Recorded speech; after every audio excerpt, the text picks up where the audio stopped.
ठंड में नदी के बीच पेड़ पर बने घर में गर्म जुगाड़ू घर। रात का सन्नाटा नहीं बल्कि तूफान का शोर है। स्क्रीन एकदम काली है, सिर्फ दांत किटकिटाने और भारी सांस लेने की आवाजें आ रही हैं। इंसान तब नहीं हारता जब वो बेघर होता है, वो तब हारता है जब उसकी आंखों के सामने उसके अपने ठंड से नीले पड़ने लगते हैं। ये कहानी किसी जुगार की नहीं, ये कहानी है मौत के मुंह से जिंदगी छीन लाने की। हल्की रोशनी होती है, हम एक विशाल खोखले पेड़ के अंदर है। बाहर बर्फीली हवा का तांडव है। अंदर रामदीन जमीन पर लेटे हैं, उनका शरीर अकड़ रहा है। बाबूजी, आंखें खोलिए बाबूजी, सोइए मत।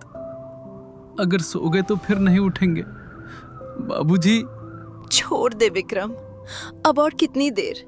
देख, इनके होठ नीले पड़ गए हैं। शायद भगवान को यही मंजूर था कि हम इस पेड़ की कब्र में दफन हो जाए। भैया, मुझे अब ठंड नहीं लग रही, मुझे नींद आ रही है। नहीं चंपा, सोना नहीं है। विक्रम, वो आग क्यों नहीं जल रही? सब गीला है आरती, सब कुछ। नदी ने हमारा घर छीना, हमारा राशन छीना, अब ये लकड़ियां भी, माचिस की तीलियां तक सील गई हैं। हम आज रात नहीं बचेंगे। नहीं विक्रम, हम यहाँ मरने नहीं आए हैं। अगर आग नहीं जल रही तो हम जमीन से गर्मी निकालेंगे। 24 घंटे पहले घर का आंगन, बारिश और ओले गिर रहे हैं। बहुत हो गया ड्रामा, ये घर मेरा है। अगर अगले 5 मिनट में तुम लोग यहाँ से नहीं निकले तो मैं इन बूढ़ों को धक्के मारकर बाहर निकालूंगी। भाभी, बाबूजी को तेज बुखार है, बाहर ओले गिर रहे हैं। सिर्फ आज की रात, कल सुबह हम चले जाएंगे। मैं आपके पैर पड़ता हूँ। चंपा अभी बच्ची है भाभी। मंजू जो कह रही है वही होगा। बीमारी का बहाना मत बनाओ, निकलो यहाँ से। मुझे ये जमीन खाली चाहिए। अरे सुनता क्या है, फेंक इनका सामान बाहर। सामान कीचड़ में फेंका जाता है। रामदीन को खाट से खींचकर उठाया जाता है। चंपा रो रही है। आरती विक्रम को उठाती है। उठिए विक्रम, भीख उनसे मांगी जाती है जिनके पास दिल होता है। ये घर अब हमारा नहीं है और ये लोग अब हमारे अपने नहीं हैं। चलिए। वापस वर्तमान में, पेड़ के अंदर रात और गहरी हो गई है। मौत का साया मंडरा रहा है। विक्रम, नीचे देखो, जड़ों के बीच वाली दरार में। ध्यान से सुनो। वहां क्या है आरती? सिर्फ कीचड़ और अंधेरा है। मेरा दिमाग काम नहीं कर रहा। नहीं, वहां से भाप आ रही है। मैंने आते वक्त देखा था, पास ही एक गर्म पानी का स्रोत था जो नदी में मिल रहा था। उसकी एक धारा इस पेड़ के ठीक नीचे से गुजर रही है। ये पेड़ इसीलिए जिंदा है क्योंकि इसकी जड़ें गर्म हैं। तो क्या हम उस उबलते पानी में नहीं जा सकते आरती? वो जमीन के बहुत नीचे है। हमें पानी में नहीं जाना, हमें उस गर्मी को ऊपर लाना है। विक्रम, याद करो, वो हमारी टूटी हुई नाव, उसमें लोहे का वो पुराना एग्जॉस्ट पाइप लगा था ना? हाँ, लेकिन वो नाव तो चट्टानों के बीच फंसी है, आधे पानी में। बाहर जानलेवा ठंड है आरती, और पानी -डिग्री में होगा। मैं वहां नहीं जा सकता। आरती चंपा और रामदीन की तरफ देखती है जो अब हिल भी नहीं रहे। अगर हम नहीं गए तो अगले 1 घंटे में बाबूजी और चंपा लाश बन जाएंगे। मैं जा रही हूँ। पागल हो गई हो? उस पानी में कूदोगी तो दिल का दौरा पड़ जाएगा, तुम डूब जाओगी। तो क्या करूं? इन्हें मरते हुए देखूं? हाथ छोड़ो मेरा विक्रम, या तो हम पाइप लाएंगे या आज सब साथ मरेंगे। आरती और विक्रम दोनों बाहर आते हैं। हवा इतनी तेज है कि खड़ा रहना मुश्किल है।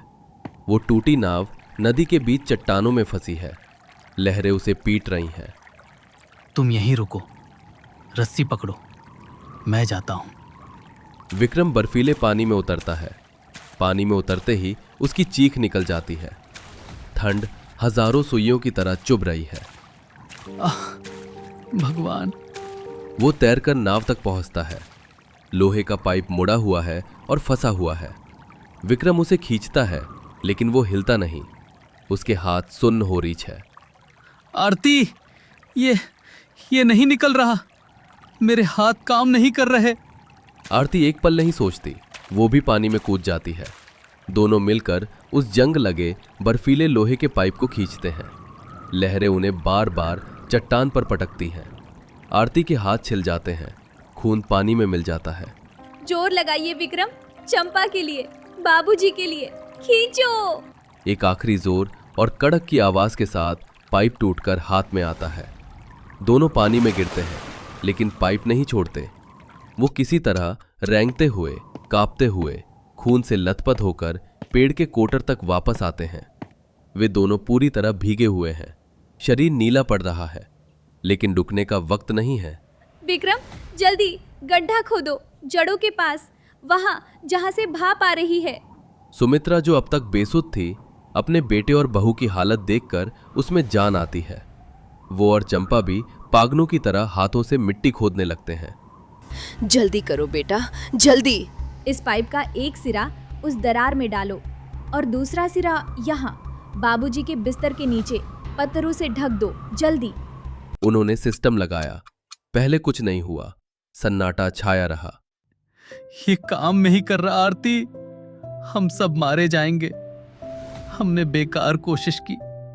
रुको, हवा को बाहर निकलने का रास्ता चाहिए। वो पाइप के दूसरे सिरे पर अपना गीला दुपट्टा कसकर लपेटती है ताकि लीकेज बंद हो। अचानक पाइप से एक सनसनाहट की आवाज आती है, खड़खड़, और फिर गर्म भाप का एक तेज झोंका निकलता है। भैया, ये गरम है। पूरे कोटर में धीरे धीरे गर्माहट फैलने लगती है। गीली लकड़ियां पाइप के ऊपर रखी जाती है, जो गर्मी से सूखने लगती है और फिर सुलग उठती हैं। उस रात उस लोहे के पाइप ने सिर्फ गर्मी नहीं दी, उसने उस परिवार को दोबारा जिंदा किया। खून जमने वाली ठंड हार गई और हौसले की जीत हुई। तूफान थम चुका है। पेड़ के अंदर अब एक सुखद गर्मी है। रामदीन उठकर बैठे हैं, कमजोर है, लेकिन उनकी सांसें चल रही हैं। चंपा के पैरों में हरकत वापस आ गई है। विक्रम आरती के छिले हुए सूजे हाथों पर हल्दी का लेप लगाता है और उसकी आंखों में आंसू है। मैंने सोचा था मैं तुम्हें खो दूंगा। तुम इंसान नहीं हो आरती, तुम देवी हो। इंसान ही हूँ विक्रम, बस जब अपनों की जान दांव पर हो तो देवी बनने की जरूरत नहीं पड़ती। माँ वाली ताकत अपने आप आ जाती है। बेटा, जिस घर से हमें निकाला गया वो ईंटों का था, ठंडा था, लेकिन ये पेड़, इसमें तुम्हारी खून पसीने की गर्मी है।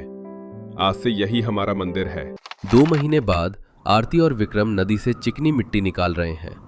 उनके कपड़े फटे हैं, चेहरा काला पड़ गया है धूप से, लेकिन हौसला नहीं टूटा। जान तो बच गई थी, लेकिन पेट की आग अभी भी जल रही थी।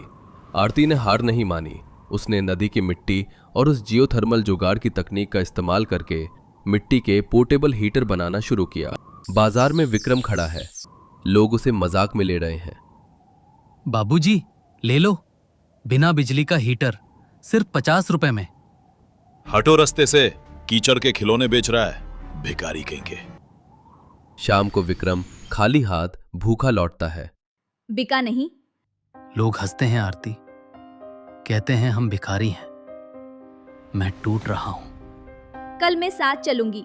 हम बेचेंगे नहीं, हम महसूस कराएंगे। जब ठंड उनकी हड्डियों में घुसेगी तब उन्हें इस मिट्टी की कीमत समझ आएगी। सर्दियों की सबसे भारी बर्फबारी होती है। गांव के कई पुराने घरों की छतें भारी बर्फ से दबने लगती हैं। मंजू और सुरेश का महल, उन्होंने छत को सुंदर बनाने के लिए सस्ती टाइलें लगवाई थी। मंजू, छत से आवाज आ रही है। अरे कुछ नहीं होगा, ये मजबूत। तभी जोरदार गड़गड़ाहट होती है, छत भरभरा कर गिर पड़ती है। मंजू और सुरेश चीखते हुए बाहर भागते हैं। उनका पूरा घर मलबे में बदल जाता है अगली सुबह। मंजू और सुरेश फटे हाल ठंड से ठिठुरते हुए सड़क पर बैठे हैं। कोई उनकी मदद को नहीं आ रहा। आरती, वो देखो, भैया और भाभी।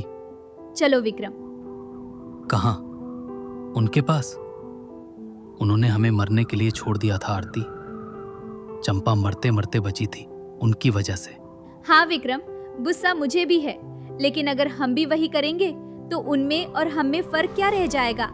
हमारा घर जुगाड़ का है, पर हमारा दिल पत्थर का नहीं है। आरती और विक्रम उनके पास जाते हैं।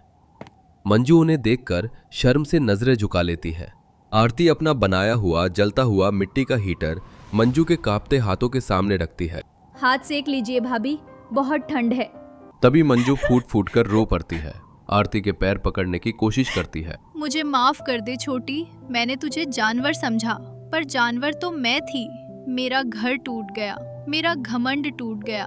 विक्रम, हो सके तो हमें माफ कर दे भाई, हम तो कीड़े हैं। माफी हमसे नहीं, बाबूजी और चंपा से मांगना।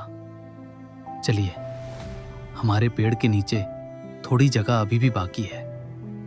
वो घर छोटा है, पर वहां किसी को ठंड नहीं लगती।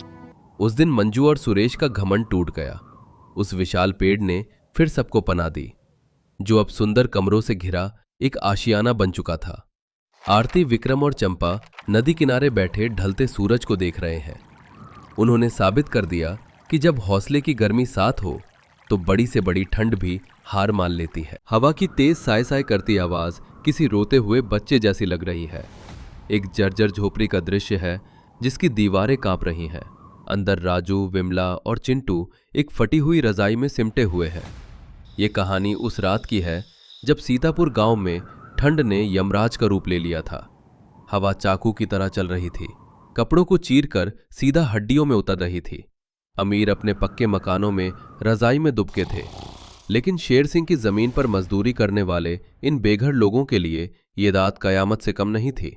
उनके पास ना छत थी, न दीवार और ना ही उम्मीद। बस थी तो एक दूसरे की धड़कन और वो डर कि क्या सुबह का सूरज वे देख पाएंगे। बापू, मुझे मेरे पैर महसूस नहीं हो रहे। ऐसा लग रहा है जैसे किसी ने बर्फ में जमा दिए हों। थोड़ी आग जला दो ना बापू। विमला अपनी आंखों के आंसू पोंछती है ताकि बेटा ना देख ले और उसे अपनी छाती से और कसकर लगा लेती है। राजू, बच्चा नीला पड़ रहा है, अंगीठी बुझ चुकी है। अगर आज रात हमने कुछ नहीं किया तो शायद हम सुबह तक। क्या करूं विमला, अपनी खाल उधेड़ कर जला दूं? जंगल की तरफ जाने वाले रास्ते पर शेर सिंह ने पहरेदार बिठा दिए हैं। एक लकड़ी उठाने पर भी हाथ तोड़ने की धमकी दी है। मैं आज फिर गया था उसके पास, गिड़गिड़ाया था उसके पैरों में। उस पत्थर दिल से उम्मीद करना बेकार है राजू। मैंने अपनी पूरी जवानी उसके खेतों में लगा दी और बुढ़ापे में उसने क्या दिया? ये एक टूटी छत जिससे मौत टपक रही है। वो हंसा, वो राक्षस हंसा मुझ पर। बोला, तुम्हारे पास किराया देने के लिए 2 रुपए नहीं है और तुम्हें मरम्मत चाहिए। अगर ठंड लगती है तो मरो, आबादी वैसे भी ज्यादा है। उस वक्त मन किया कि उसका गला पकड़ लूं, पर मैं मजबूर था। अचानक रमेश धड़धड़ाते हुए अंदर आता है। उसके बाल बिखरे हुए हैं। राजू भाई, अनर्थ हो गया। मेरे घर की पिछली दीवार हवा से गिर गई। सुशीला और बच्चे खुले आसमान के नीचे हैं। अगर हम यहाँ नहीं रुके तो बर्फबारी हमें मार डालेगी। उस रात उस छोटी सी कोठरी में 5 परिवार एक साथ जानवरों के झुंड की तरह एक दूसरे से चिपक कर बैठे रहे। बाहर तूफान चीख रहा था, लेकिन उस डर के सन्नाटे में राजू के दिमाग में एक आग जल रही थी। ये आग ठंड से बचने की नहीं, बल्कि उस लाचारी को हमेशा के लिए खत्म करने की थी। उस रात उसने कसम खाई, या तो हम सम्मान से जिएंगे या संघर्ष करते हुए मरेंगे, पर अब भीख नहीं मांगेंगे। अगली सुबह चारों तरफ सफेद कोहरा है। राजू, काका और रमेश जंगल के बीहड़ रास्ते पर कुछ सूखी लकड़ियां या कोई आश्रय खोजने निकले हैं। वे ठिठुर रहे हैं। उम्मीद की तलाश में वे गांव से दूर उस वीराने में निकल गए जहां लोग जाने से डरते थे। वहां सूखी झाड़ियों के बीच एक विशालकाय प्राचीन बरगद और ओक का मिला जुला पेड़ खड़ा था, जैसे कोई बूढ़ा संतरी सदियों से जंगल की रखवाली कर रहा हो। और उसी पेड़ ने उन्हें वो रास्ता दिखाया जो उनकी तकदीर बदलने वाला था। बस अब और नहीं चला जाता राजू, लगता है यहीं प्राण निकलेंगे। अरे रुको, वो देखो, उस पेड़ की जड़ों से धुआं क्यों निकल रहा है? कहीं आग तो नहीं लगी? नहीं काका, वो धुआं नहीं, भाप है, जैसे गर्म पानी से निकलती है। अरे देखो, वहां से खरगोश और एक नेवला बाहर निकल रहे हैं और वो कांप नहीं रहे, वो तो मजे में अंगड़ाई ले रहे हैं। ये कैसे हो सकता है? तीनों दौड़कर उस विशाल पेड़ के पास जाते हैं। पेड़ का तना खोखला है और नीचे एक प्राकृतिक गुफा का मुंह है। राजू हिम्मत करके अपना हाथ गुफा के अंदर डालता है। उसके चेहरे के भाव बदल जाते हैं। डर से सुकून में। हे भगवान, काका, रमेश, अपना हाथ अंदर डालो, जल्दी। अरे बाप रे, ये तो चमत्कार है। बाहर बर्फ गिर रही है और अंदर तो जैसे रजाई जैसी गर्मी है। ये चमत्कार नहीं, धरती माँ का प्यार है बेटा। जमीन की गहराई में तापमान हमेशा एक जैसा रहता है। बाहर चाहे तूफान हो, धरती का गर्भ हमेशा गर्म रहता है। जानवर हमसे ज्यादा समझदार हैं। वो जमीन के नीचे अपना महल बना चुके हैं। अगर जानवर जमीन के नीचे रह सकते हैं तो हम क्यों नहीं? शेर सिंह ने हमसे जमीन के ऊपर की छत छीनी है। हम जमीन के नीचे अपनी दुनिया बसाएंगे। ये एक पागलपन भरा विचार था, लेकिन डूबते को तिनके का सहारा बहुत होता है। राजू की आंखों में अब लाचारी नहीं, एक इंजीनियर वाली चमक थी। उसे अपना जुगाड़ मिल चुका था। पेड़ के पास पूरा गांव इकट्ठा है। माहौल में एक अलग जोश है। काम शुरू होता है। राजू, जमीन के नीचे अंधेरा होगा, सांस कैसे लेंगे? कहीं ऊपर से मिट्टी धंस गई तो हम सब वही दब जाएंगे। ये रिस्की है। रिस्क तो उस टूटी झोपड़ी में भी था विमला। देखो, हम देसी दिमाग लगाएंगे। ये पेड़ हमारी छत है। इसकी जड़ें पिलर का काम करेंगी जो मिट्टी को पकड़ कर रखेंगी। हम जड़ों को नहीं काटेंगे, उनके बीच में जगह बनाएंगे। और वो सांस लेने वाली बात? ये देखो, हम इन बांसों को गुफा की छत से बाहर निकालेंगे। एक बांस से ताज़ी हवा अंदर आएगी और दूसरे बांस से चूल्हे का धुआं बाहर जाएगा। इसे कहते हैं प्राकृतिक चिमनी। और दीवारों की ठंडक? हम दीवारों पर सूखी घास और गोबर मिलाकर लेप लगाएंगे। वो सूखने के बाद थर्मल इंसुलेशन बन जाएगा। अंदर की गर्मी बाहर नहीं जाएगी। फिर शुरू हुआ अस्तित्व का महायुद्ध। दिन में वे शेर सिंह के खेतों में काम करते ताकि किसी को शक न हो, और रात होते ही मशालों की रोशनी में वो अपनी नई दुनिया खोदते। न मशीन, न सीमेंट, न ईंट। उनके औजार थे कुदाल, पत्थर और न टूटने वाला हौसला। बच्चों ने जंगल से सूखी काई इकट्ठा की गद्दे बनाने के लिए। औरतों ने मिट्टी के दिए बनाए और मर्दों ने जमीन का सीना चीरकर एक बड़ा हॉल तैयार किया। 4 रातों की अथक मेहनत के बाद वो जुगाड़ू महल तैयार था। बाहर भयंकर तूफान चल रहा है। हवा की डरावनी आवाजें आ रही हैं, लेकिन दृश्य अब जमीन के नीचे का है। दृश्य बहुत सुंदर है। जमीन के नीचे एक बड़ी गुफा है। दीवारों पर मिट्टी का लेप है। जगह जगह जड़ों पर लालटेन टंगी है। बीच में एक छोटा सा अलाव जल रहा है। बांस के पाइप से धुआं ऊपर जा रहा है। माँ, मुझे तो गर्मी लग रही है। हाँ, क्या मैं टी शर्ट में बैठ सकता हूँ? हाँ बेटा, आज तुझे जितनी चाहे उतनी गर्मी मिलेगी। राजू देखो, आज पहली बार चिंटू के हाथ ठंडे नहीं हैं। आज पहली बार उसे डर नहीं लग रहा। और देखो दीदी, लकड़ी भी कम जल रही है। यहाँ हवा नहीं है ना, तो थोड़ी सी आग भी पूरे कमरे को गर्म कर रही है। बाहर वो हवा राक्षसों की तरह चीख रही है, पर यहाँ कितना सन्नाटा है। शेर सिंह अपने मखमली गद्दों पर भी आज कांप रहा होगा, क्योंकि उसके पास पैसा है पर सुकून नहीं। और हमारे पास ये मिट्टी है, ये जड़ें हैं और हम सब का साथ है। इसे कहते हैं असली घर। सच में भाई, इसे कहते हैं जुगाड़। हम जमीन के अंदर हैं, पर हमारा हौसला आसमान पर है। वो रात उनकी जिंदगी की सबसे अच्छी रात थी। उन्होंने भरपेट खाना खाया, लोकगीत गाए और बिना किसी डर के सोए। उस पेड़ की जड़ों ने उन्हें वो सुरक्षा दी जो बड़ी बड़ी इमारतें नहीं दे सकती थी। कुछ हफ्तों बाद शेर सिंह को शक होता है, क्योंकि गांव वाले अब बीमार नहीं पड़ रहे और उनके चेहरों पर चमक है। वो अपने गुंडों के साथ जंगल में उन्हें ढूंढने आता है। शेर सिंह हैरानी और गुस्से से जब वो देखता है कि जमीन के अंदर से धुआं निकल रहा है। ये क्या तमाशा है? तुम लोग जमीन के नीचे छिपे हो, चूहों की तरह। बाहर निकलो। राजू, काका और पूरा गांव बाहर निकलता है। इस बार उनकी चाल में एक अलग ही आत्मविश्वास है। वे सिर झुकाकर नहीं, सिर उठाकर चलते हैं। तुमने मेरी जमीन पर यह क्या बना रखा है? यह गैर कानूनी है। मैं अभी पुलिस को बुलाकर इसे तुड़वा दूंगा। तुम सबको जेल भिजवा दूंगा। आप मालिक हैं, पुलिस बुला सकते हैं, लेकिन पुलिस भी जब देखेगी कि आपने हमें टूटी छतों के नीचे मरने के लिए छोड़ दिया था और हमने अपनी जान बचाने के लिए ये जुगाड़ किया, तो कानून किसकी तरफ होगा? और सुनिए मालिक, ये पेड़ और ये जंगल किसी की जागीर नहीं है। हमने पेड़ को काटा नहीं, उसका सहारा लिया है। हमने प्रकृति का सम्मान किया है, इसलिए प्रकृति ने हमारी रक्षा की। अब हम आपके रहमो करम के मोहताज नहीं है शेर सिंह जी। हम जंगल से जड़ी बूटियां और शहद इकट्ठा करके शहर में बेच रहे हैं। हमारी कमाई भी हो रही है और बचत भी। अब हमें आपकी टूटी झोपड़ियों की जरूरत नहीं। तुम लोग मुझसे जबान लड़ा रहे हो? ये जबान लड़ाना नहीं, ये स्वाभिमान है मालिक। आपने सोचा था हम ठंड में मर जाएंगे और आप हमारी लाशों पर खेती करेंगे, लेकिन आपने हमें ये सिखा दिया कि जब इंसान के पास कुछ नहीं बचता तो उसका दिमाग ही उसका सबसे बड़ा हथियार होता है। शेर सिंह ने उनकी आंखों में देखा। वहां उसे वो डर नहीं दिखा जो उसे ताकतवर बनाता था। वहां एक जीत थी।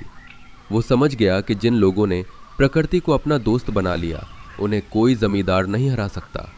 वो अपना सा मुंह लेकर वहां से चला गया। सर्दियां बीत चुकी है, वसंत ऋतु आ गई है, सूरज चमक रहा है। गांव वाले अब अपनी खुद की खरीदी हुई जमीन पर पक्के मकान की नींव रख रहे हैं। याद रखना रमेश, दीवारें मोटी बनाना, बिल्कुल उस गुफा की तरह, और वेंटिलेशन वही बांस वाला सिस्टम रखेंगे। बापू, क्या हम उस ट्री हाउस को बंद कर देंगे? नहीं बेटा, वो हमारा स्मारक है। हम उसे साफ रखेंगे। अगर कभी कोई मुसाफिर, कोई परदेसी या कोई बेघर जानवर ठंड में ठिठुरता हुआ आएगा तो वो पेड़ उन्हें भी वैसी ही माँ की ममता देगा जैसी हमें दी थी। सही कहा। उस पेड़ ने हमें सिखाया कि परिस्थितियां चाहे कितनी भी विपरीत क्यों ना हो, रोने से कुछ नहीं होता। एक जुगाड़, थोड़ी हिम्मत और एकता, बस यही काफी है किसी भी तूफान को हराने के लिए। और इस तरह सीतापुर के उन साधारण गांव वालों ने एक असाधारण कहानी लिख दी। उन्होंने साबित कर दिया कि घर ईंट पत्थरों से नहीं, हौसलों से बनते हैं। जहां चाह होती है वहां राह, और जहां पहाड़ जैसी मुसीबत होती है वहां गांव वालों का जुगाड़ होता है।